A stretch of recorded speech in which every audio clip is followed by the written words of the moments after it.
Guys, welcome back. I hope you're all doing great. This is the second video, so the second part of my Spitfire audio contest composing queue, whatever we call it, competition.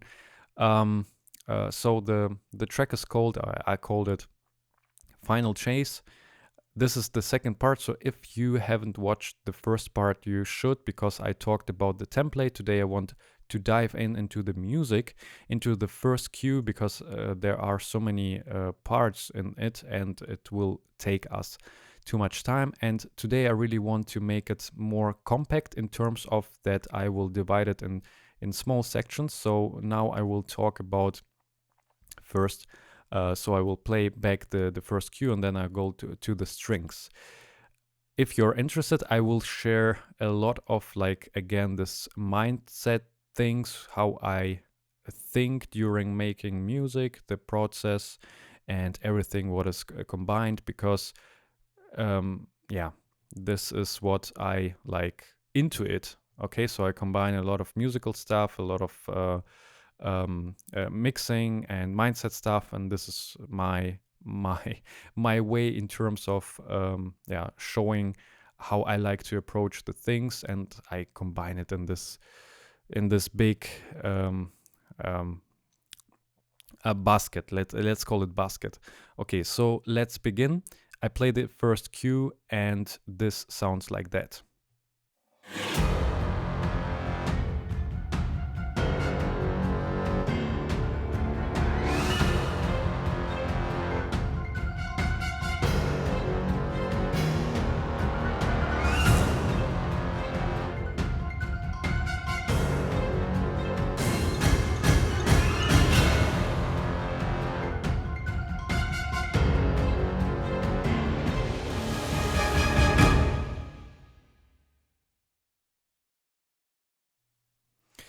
Okay, guys, so I played the cue in whole, and now we dive into the uh, yeah uh, into the folders, or to the subgroups, so each instrument group.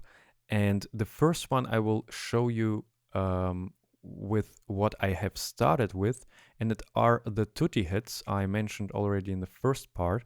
They come free with Project Sam, so the library, the company that makes the samples is called Project Sam, and they have a library that is free and is called Tutti Hits.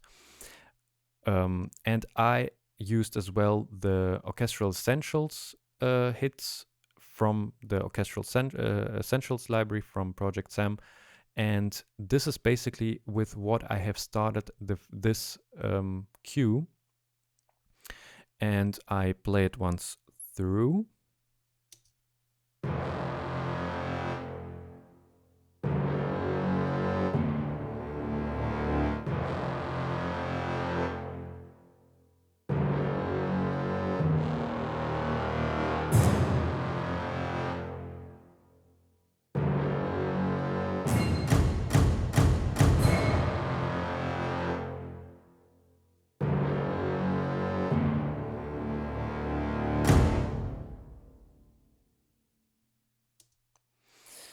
Yeah, so this first, this is the patch, it's called Epic.